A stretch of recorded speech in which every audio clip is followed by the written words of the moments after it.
Salut tout le monde et bienvenue pour une nouvelle vidéo. Aujourd'hui, on ne va pas répondre à une question qui a été posée sur les forums Superphysique, ni qui a été posée par Fabrice sur les Superphysique Podcast, mais une question que j'ai reçue, que j'ai eue directement lors d'un cours que je donnais pour les BPGEPS, notamment lors de la promotion à Annecy. Je donne des cours pour ceux qui ne le savent pas, pour les futurs coachs à Sport-Léman.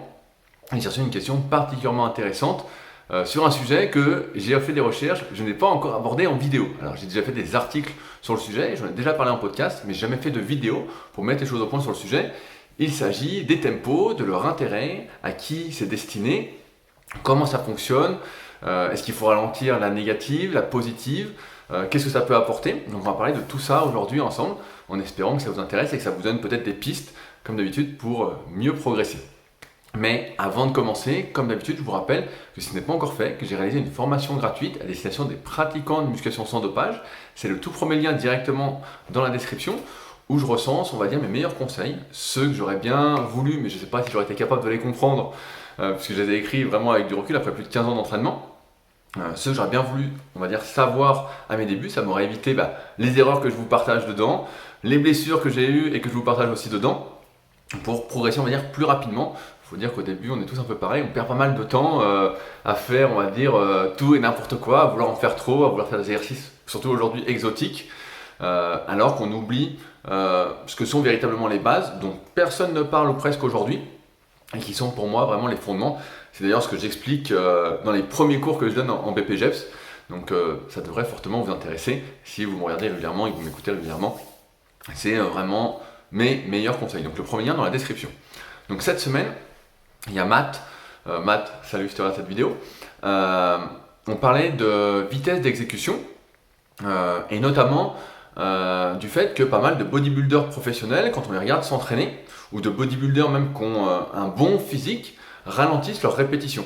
Dans le sens où ils vont vraiment ralentir à fond la négative, ils vont pas pousser le plus fort possible, je parle vraiment pour un développé couché, ou quand ils font des tractions, on voit qu'ils vont vraiment aller assez doucement, ils vont vraiment contrôler leurs gestes. Et Matt me dit, est-ce que ça, c'est un intérêt pour nous autres pratiquants naturels? Est-ce que... et comme d'habitude, la réponse, en fait, elle dépend d'un contexte. Donc déjà, pour ceux qui ne connaissent pas les tempos, l'idée d'un tempo, en fait, c'est de mettre des repères sur sa vitesse d'exécution.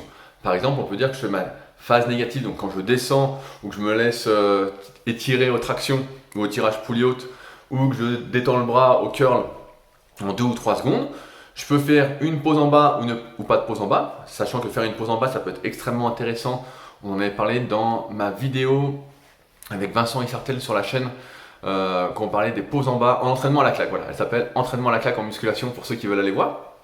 Une vidéo qui était vraiment hyper intéressante, sachant que Vincent est assez spécialisé là-dedans. Ensuite, la phase positive qu'on peut aussi codifier en se disant, elle peut prendre 1, 2, 3 secondes. En général, on la fait de manière plus rapide que la phase négative. Et enfin, on peut faire une pause en position de contraction. Donc, quand on est en haut du développé couché, ou en haut du curl, ou en haut des tractions. Et ça aussi, on peut le numéroter. En règle générale, on ne se soucie pas trop de tout ça. Et on effectue ces répétitions, on va pas dire le plus vite possible, mais on ne perd pas de temps à compter à quelle vitesse on descend, à quelle vitesse on pousse. On a, comme je l'ai souvent recommandé dans les vidéos, une vitesse d'exécution un peu plus lente sur la phase négative pour pas que ce soit complètement un rebond et que ce soit hyper traumatisant. Et je vais y revenir juste après. Et par contre, sur la phase positive, on va chercher à accélérer la vitesse, à faire ce qu'on appelle de l'accélération compensatoire. Mais pas non plus à jeter la barre avec élan, parce que dans ce cas-là, on perd du travail musculaire. Donc maintenant que c'est dit, les tempos, à qui ça peut servir? Premièrement, vous n'êtes pas sans savoir que lorsqu'on est débutant, la première chose à faire, c'est pas de chercher à mettre le plus lourd possible le plus rapidement, c'est d'apprendre la bonne technique des exercices. C'est ce qu'on appelle l'apprentissage moteur. C'est valable dans tous les sports, quand on apprend la technique, je suis coiffé n'importe comment, quand on apprend la technique d'un sport, par exemple, si vous faites du kayak, vous allez apprendre la technique. Si vous faites de l'aviron, vous allez apprendre la technique. Si vous faites du foot, ça va peut-être plus vous parler, vous allez apprendre la technique. Et en musculation, c'est ça les fondamentaux. Si on n'apprend pas bien les exercices, après ça va être très très dur de progresser sur le moyen long terme sans se blesser, notamment si on ne les apprend pas bien par rapport à sa morphoanatomie. Un point important, c'est que il n'y a pas, je fais un petit aparté, une bonne exécution pour tous. Il y a la bonne exécution pour une personne en fonction de sa morphoanatomie, en fonction de sa mobilité, au moment précis aujourd'hui, et cette technique est amenée à évoluer. C'est des choses, voilà, pour ceux qui s'intéressent, qu'on verra en BPGEPS, s'il y en a qui me regardent et que j'ai en cours, qu'on verra vraiment en pratique à la salle, et que je montre d'ailleurs dans les formations super physiques, pour ceux qui s'intéressent, j'avais oublié, qui sont disposées sur mon site rudicoya.com, muscle par muscle, voilà, pour ceux qui s'intéressent. Donc ça, c'est vraiment la base. En ce sens, si on fait ces mouvements trop rapidement, on apprend beaucoup moins bien les exercices, puisque nerveusement, on va dire qu'on ne crée pas toutes les connexions. Si dès le début, on se laisse rebondir la barre sur les pecs et qu'ensuite on la jette à fond, on l'apprend beaucoup moins bien qu'à vitesse basse. Il faut d'abord être capable, quelle que soit l'activité sportive d'ailleurs, de pouvoir faire le mouvement à vitesse basse avant de pouvoir mettre de la vitesse, avant d'y aller de manière beaucoup plus rapide. Donc en ce sens, les tempos, ça peut être hyper intéressant quand on débute pour automatiser, vraiment apprendre les gestes. Surtout, ce qu'il faut éviter, c'est la pleine vitesse au début. C'est vraiment s'appliquer, je contrôle la phase négative pour par exemple toujours descendre au même endroit de développé couché par la suite sans que j'ai besoin d'y réfléchir. Par exemple, si vous n'avez jamais vraiment bien appris les exercices, il est possible que votre barre au développé couché, elle descende de manière aléatoire sur vos pecs, et ça forcément, ça gêne énormément votre progression. Plus on automatise ces gestes, mieux c'est, moins on réfléchit, mieux c'est. La réflexion empêche l'action, c'est la phrase un petit peu dans l'apprentissage moteur. Je conseille d'ailleurs un livre sur le sujet qui est du même nom, pour ceux que ça intéresse, qui souhaiteraient aller plus loin que cette vidéo. Donc ça, quand on est débutant, c'est super. On ralentit la négative, on ralentit la positive, on peut même faire des pauses en bas du mouvement pour travailler, on va dire, sa mobilité, si on a déjà la souplesse suffisante. Donc on fait une pause en bas au développé couché. C'est pas normal par exemple de ne pas réussir à toucher les pectoraux au développé couché, quels que soient les poids qu'on mette, sinon c'est qu'il y a vraiment trop lourd. Donc être capable de le faire, donc une petite pause en bas, et on peut même se dire en haut, on essaye de contracter les pecs un peu plus fortement pour apprendre à notre cerveau où se trouvent nos muscles. Puisque, comme on l'avait déjà vu ensemble, le but en musculation quand on souhaite prendre du muscle, c'est d'utiliser les bons muscles sur les bons exercices. Si on n'utilise pas les bons muscles, si par exemple on fait du développé couché et qu'on fait que les épaules, parce qu'on est des épaules prédominantes, on va plus être une morpho-anatomie de type gorille ou sauterelle que je montre dans le tome 1 et le tome 2 de la méthode super physique, et forcément on va surtout prendre des épaules en progression de développé couché, et donc pas des pecs. Donc voilà, quand on débute, c'est hyper intéressant. Maintenant, ce que je remarque, c'est qu'il y a beaucoup de pratiquants qui sont, on va dire, d'un niveau intermédiaire, c'est-à-dire qu'ils font aux alentours, de 10 à 70, 10 à 80 développés couchés, aux alentours de 10 à 100 squats, qui font déjà plusieurs séries de 10 aux tractions, qui utilisent encore des tempos, et je trouve personnellement, mon expérience me montre que ça limite fortement leur progression. Alors, si le but, c'est, si ces personnes ont par exemple des douleurs, ça peut avoir un intérêt, parce qu'on sait que, comme je le disais un peu en introduction, lorsqu'on fait ces mouvements de manière moins rapide, de manière plus lente, et si on se met un tempo, en fait on réduit le traumatisme musculaire, mais également le traumatisme articulaire, le traumatisme tendineux, notamment pour une rééducation, si quelqu'un s'est blessé, il reprend doucement, donc ça peut avoir l'intérêt, mais en dehors de ça, vous devez savoir plusieurs choses. La première, c'est que la phase négative, une fois qu'on connaît bien ces exercices, si on la ralentit, ça diminue donc énormément le stress sur les muscles. Ça diminue d'une part la charge qu'on va pouvoir utiliser sur la phase positive du mouvement. Donc si je ralentis à fond, tout le monde le sent, je vais pouvoir mettre moins lourd lors de la phase positive. Et ça tient à plusieurs choses. La première, c'est que nos muscles ont des éléments élastiques. Donc j'ai plus les noms en tête qui me viennent. Il y a des éléments élastiques, ce qui fait que notre muscle réagit un peu comme un élastique. Si on descend de manière plus rapide, on va emmagasiner de l'énergie élastique qui va être restituée, c'est comme un élastique, on tire dessus et ensuite il repart. Et là c'est un peu la même chose. Or on sait que l'être humain est beaucoup plus fort lors de la phase négative pour retenir que pour pousser. Or si on ralentit la négative, donc ça veut dire que déjà sur la phase négative, puisqu'on ne fait pas varier la résistance sur nos barres en temps normal entre la phase positive et la phase négative, si on ralentit la négative, donc déjà elle est trop légère en temps normal, elle est pas assez, on va dire, traumatisante, et ça peut être un facteur de progrès par la suite pour les pratiquants confirmés. J'en parlerai pas aujourd'hui en détail, pour ceux qui s'intéressent, on pourra peut-être en reparler, dites-le dans les commentaires. Et donc c'est moins traumatisant, et ça va impacter négativement, c'est le mot, la phase positive sur un mètre moins lourd. Donc quand on a déjà appris ces mouvements, ça n'a aucun intérêt de ralentir exagérément cette négative, et même de la ralentir. Ce qu'il faut, c'est éviter le rebond, mais si on a la bonne mobilité, la bonne capacité de mouvement, et qu'on a bien automatisé le mouvement, il faut plutôt accélérer la négative sans que ça devienne dangereux, pour pouvoir mettre plus lourd sur la positive, toujours en utilisant ses muscles. Le tout, c'est pas encore de faire n'importe quoi, de faire de la salsa ou je ne sais quelle danse, ou de la zumba. Voilà, mais voilà, c'est pour ça que pour moi, ça n'a pas d'intérêt, quel que soit l'exercice. Maintenant, il y a un cas où ça peut être intéressant pour des pratiquants intermédiaires qui peuvent se soucier à leur niveau. Je ne conseille pas aux débutants de se soucier de ça. Je pense qu'il faut d'abord faire son analyse morpho-anatomique s'il y a des soucis pour essayer d'anticiper les éventuels points faibles qu'on va avoir. Mais si vous êtes un pratiquant intermédiaire et que vous avez, ou semi-débutant, et que vous avez des points faibles qui vous chagrinent, par exemple vous manquez de pec par rapport aux épaules, vous n'avez pas assez d'épaules par rapport aux pecs, truc pas dit que vous manquez de bras, voilà, on n'a jamais assez de bras comme vous le savez. Là, ça peut être intéressant justement de revenir sur cette vitesse d'exécution et peut-être de mettre en place des tempos. Parce qu'en effet, il y a plein de facteurs qui vont modifier le recrutement musculaire. Il y a déjà l'exercice qu'on choisit. Donc on va partir de postulat qu'on fait le même exercice. On fait du développé couché pour les pecs. Voilà, c'est le plus simple, ça parle à tout le monde. Mais suivant la façon dont je vais le faire, là où je vais descendre la barre, comment je vais écarter les bras, déjà, ça va changer l'implication des différents muscles mis en jeu. Vous le savez, il y a une compétition de recrutement entre les différents muscles. C'est-à-dire que si je prends plus serré, mes triceps vont faire plus de travail au détriment de mes pecs. Imaginons que c'est 100% l'effort. Et quand je suis en prise serrée, il y a peut-être 50%, je prends des chiffres un peu arbitraires pour vous expliquer, mais 50% pour les triceps, et peut-être qu'il n'y a plus que 30% pour les pecs, ou alors si vous n'êtes pas du tout fait pour les pecs, il y a 40% pour les épaules, 50% pour les triceps et 10% pour les pecs. Et si je varie cette prise, ça va changer. Déjà, là, on voit, ce que je répète régulièrement, c'est que les analyses EMG, pour mesurer l'activité musculaire, elles n'ont aucun sens. Les conclusions qu'on en tire, du moins de ce qu'on peut voir, c'est vraiment bidon, puisque ça va vraiment dépendre d'une multitude de facteurs. Donc il y a déjà la technique. D'autre part, il y a la vitesse d'exécution. Ça influence fortement. On pourrait expliquer ça en partie par les différents types de fibres musculaires qu'on a au sein de nos muscles. Il y a des muscles où on va avoir plus de fibres lentes et d'autres plus de fibres rapides. Je simplifie volontairement. Et donc forcément, si on va très vite, on va, comme les fibres rapides se contractent beaucoup plus rapidement, on va solliciter plus rapidement ces fibres rapides. C'est une exception dans la loi d'Edman pour ceux qui sont calés en physio. Et c'est pour ça qu'en pliométrie, on sollicite beaucoup plus les fibres rapides. Et à l'inverse, si je ralentis, je vais aller plus sur les fibres lentes qui ont aussi, bien évidemment, un potentiel de croissance. Donc la vitesse d'exécution, elle joue énormément. Il y a d'autres facteurs qui jouent, comme le nombre de répétitions, donc temps sous tension. Qu'est-ce que j'ai d'autre en tête? Donc la morphoanatomie, forcément. Les temps de pause entre les séries, pour que l'effort soit plus ou moins, on va dire, métabolique, énergétique et moins musculaire, nerveux.